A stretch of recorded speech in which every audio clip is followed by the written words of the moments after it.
उम्मीद करता हूँ आप बढ़िया होंगे। आरबीआई, एनएचबी, सेबी, उसके अलावा पीएफआरडीए, इन सब के पहले नाबार्ड, ये इन सारों में कॉमन क्या है? कॉमन है ये सारे रेगुलेटरी बॉडी जॉब्स हैं और stability wise, finance wise, respect wise बढ़िया जॉब्स हैं। तो गुड न्यूज़ ये है कि नाबार्ड असिस्टेंट मैनेजर, उसका मेंस एग्ज़ाम जो है 2020 24 सितंबर को होना है। यह आपको पता लग चुका होगा अब तक। तो वो लोग जिन्होंने प्री क्लियर नहीं किया है वो लोग इस वीडियो को ना देखें। हाँ, लेकिन वो देख सकते हैं अगर उनको डिस्क्रिप्टिव में कैसे 80 नंबर लाना है ये पता करना है तो इस वीडियो को देख सकते हैं। और आगे बढ़ते हैं और बिना समय जाया किए हुए सबसे पहले देखते हैं कि पिछले साल क्या कट ऑफ था। तो जैसा कि आप एक स्कोर कार्ड देख पा रहे हो, यह 2019 का एग्ज़ाम है जो कि 27 जुलाई को हुआ था और डिस्क्रिप्टिव में इन्होंने 70 स्कोर किया है और जो इकोनॉमिक्स का पेपर है एआरडी और ईएसआई उसमें 60 स्कोर किया है। टोटल इनके 131 नंबर है। इंटरव्यू में इन्होंने 19 स्कोर किया है। यह 19 नंबर अराउंड 80% मार्क्स है। बट अब आप सोच रहे होंगे कि ठीक है इसको तो जॉब मिल गया होगा, जिनका नाम मैंने डिस्क्लोज़ नहीं किया है। बट आई एम सॉरी, इनको जॉब नहीं मिली। यह 3 नंबर से पीछे रह गए। अब आप एनालाइज करो कि ये कहाँ पीछे रह गए। इंटरव्यू में 80% के आसपास नंबर है। ईएसआई एआरडी में 61 नंबर बुरा नहीं है, मैं यह भी नहीं कह रहा कि बहुत अच्छा है, लेकिन 60% स्कोर अच्छा है क्योंकि ईएसआई एआरडी, अब पक्की बात है यह कोई इंजीनियर ही होंगे जो जनरल में फॉर्म भर रहे हैं और जनरल भी हैं। तो बंदे ने इतनी मेहनत की है, प्री निकाला, मेंस में भी एआरडी ईएसआई घिस घिस के पढ़ा, लेकिन सिलेक्शन नहीं हुआ। तो मैं जो एनालाइज कर रहा हूँ इन्होंने गलती यहाँ कर दी। यहाँ अगर ये थोड़ी मेहनत करते, अगर यहाँ 80 नंबर लेके आते तो ये जॉब पा जाते।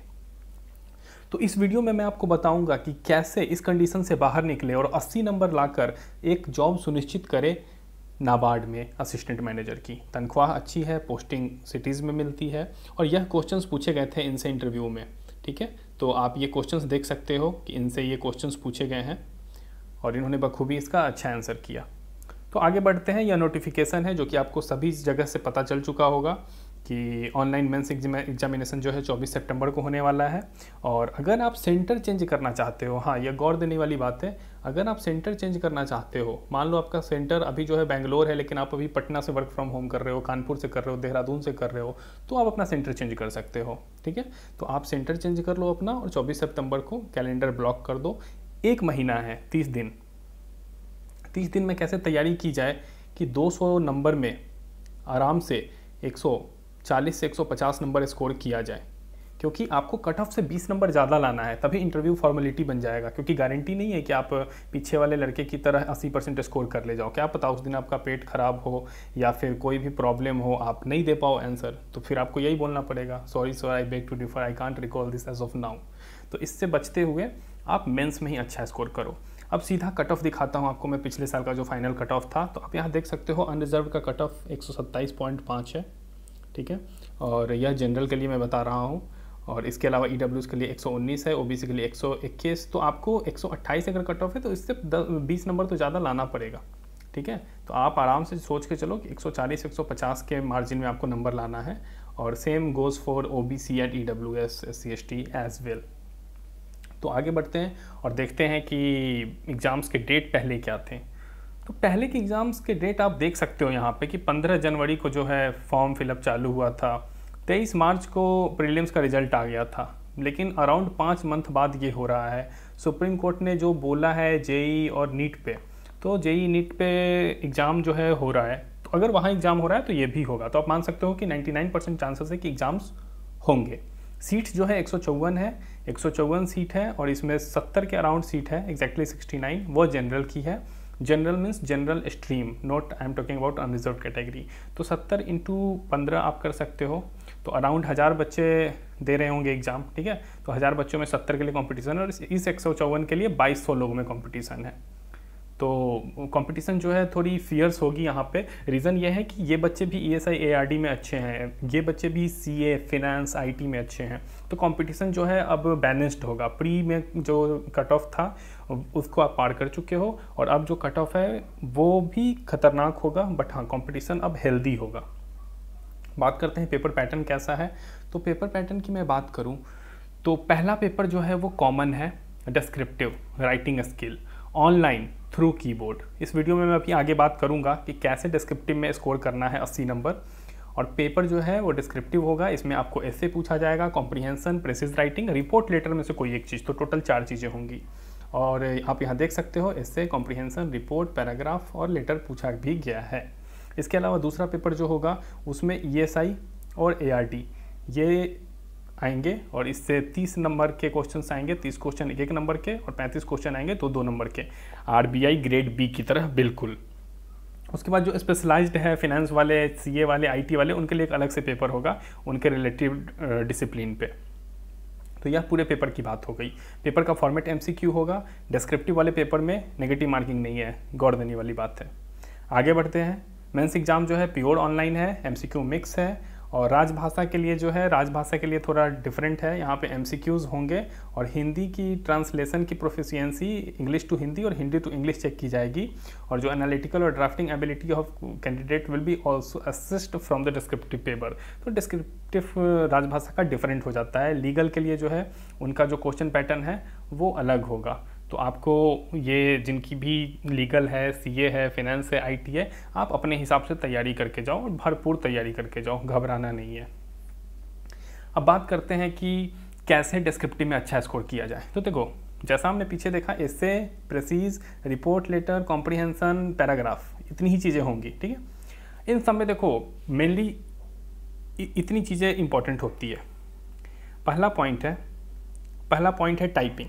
टाइपिंग अब मैं क्यों बोल रहा हूँ, अभी क्या होता है, UPSC की अगर आप तैयारी कर रहे हो तो आपको लिखना होता है, बट जो एग्ज़ाम होता है रेगुलेटरी बॉडीज़ का या फिर IBPS PO, SBI PO का, उसमें आपको टाइप करना होता है कीबोर्ड में। अब अगर आपको 400 वर्ड टाइप करना है, 90 मिनट का डिस्क्रिप्टिव है, तो आपको ऑब्वियस सी बात है कि 20-25 मिनट में 400 वर्ड टाइप करने हैं, क्योंकि 4 चीज़ें हैं।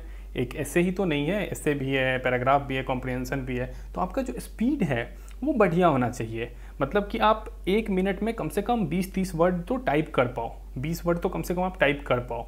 फास्ट टाइपिंग आपकी होनी चाहिए। अब ये कैसे होगा, तो ये आपको QWERTY कीबोर्ड पे टाइपिंग अच्छी करनी होगी। आपको 30 दिन है, 30 दिन आप रोज़ आधा घंटा प्रैक्टिस करो, 1-1 घंटा प्रैक्टिस करो। और आप अगर प्रैक्टिस करते हो तो अच्छा भी आप कर ले जाओगे एग्ज़ाम तक। लेकिन अगर आप प्रैक्टिस नहीं करते हो तो मार्क माई वर्ड्स, अगर आप ब्लॉगर नहीं हो तो फिर एग्जाम में आपसे स्पीड नहीं बनेगा। हो सकता है आपसे एक आध क्वेश्चन छूट जाए, और अगर आप 80 अटेम्प्ट ही करके आ रहे हो तो आपके 80 नहीं आएंगे। अगर 80 अटेम्प्ट करके आ रहे हो तो 50-60 आएंगे, आप ऐसी कंपटीशन से बाहर हो। पहला बहुत एक्सट्रीमली इंपॉर्टेंट पॉइंट, टाइपिंग। कुछ भी इंपॉर्टेंट नहीं है, टाइपिंग बहुत ज़रूरी है, स्पीड होनी चाहिए। आगे बढ़ते हैं स्ट्रक्चरिंग पे।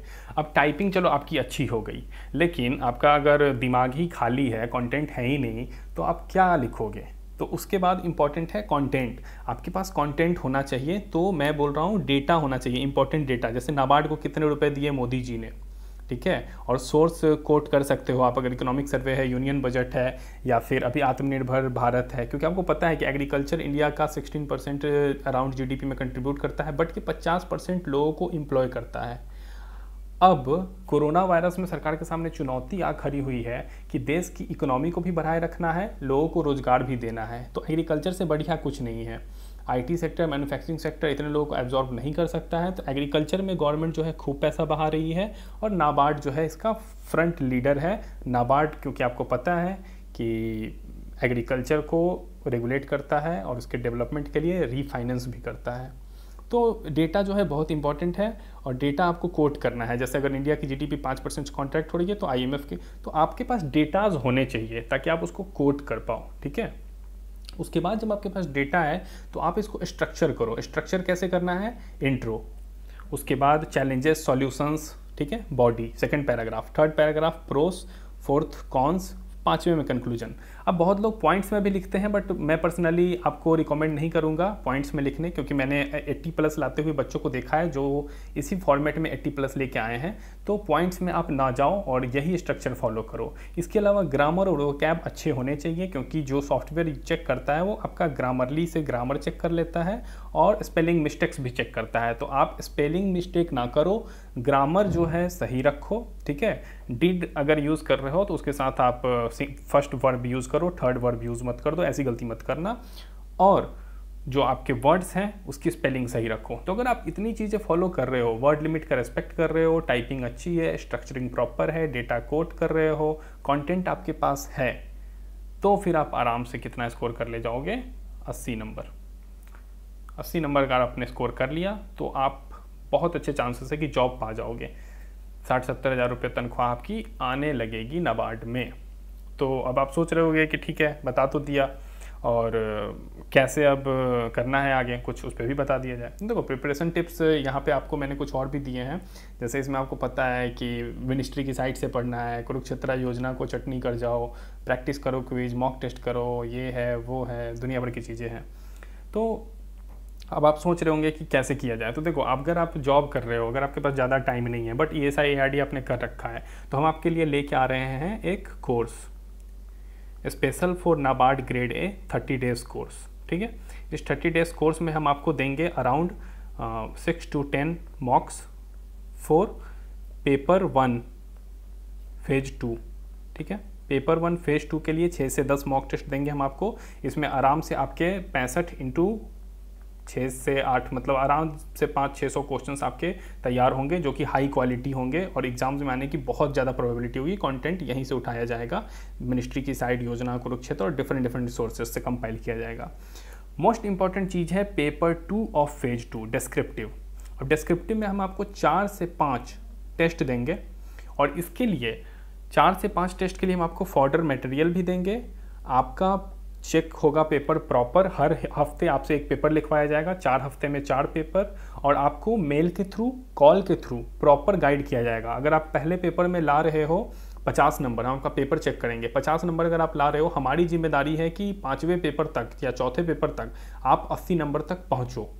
अगर आपकी टाइपिंग कमज़ोर है, अगर आपका कंटेंट अच्छा नहीं है, कंटेंट तो हम दे ही रहे हैं, अगर आपकी ग्रामर की प्रॉब्लम है, आपकी कोई भी प्रॉब्लम है, ये हम आपको गाइड करेंगे और यह सुनिश्चित करेंगे कि आप यह जॉब पाओ, क्योंकि हमारा मकसद यही है आपको जॉब दिलाना। क्योंकि हम नहीं चाहते हैं कि प्री क्लियर करने के बाद इतनी मेहनत से आपका कुछ ऐसा हाल हो। ठीक है, तो यह मीम जो है दर्शाता है, क्योंकि आपने प्री क्लियर किया है, पता नहीं अगले साल वैकेंसी आए ना आए, पता नहीं अगले साल आपका पेपर क्लियर हो ना हो, तो क्यों ना इस बार अपना बेस्ट दिया जाए। तो आप हमारी ईमेल आईडी पे मेल कर सकते हो कोर्स के लिए, और हमारा कोर्स कल से स्टार्ट है। डिस्क्रिप्शन भी अपडेट कर दिया जाएगा, यहाँ मेल कर सकते हो आप, और उसके बाद आप जो है हमारे रिव्यूज़ भी चेक कर सकते हो अक्रॉस प्लेटफॉर्म्स। नीचे डिस्क्रिप्शन में जितने भी लिंक्स है वो आपको दे दिए जाएंगे। तो stay strong, stay confident, you are going to crack this exam this year. God bless you all. Thank you for watching the video.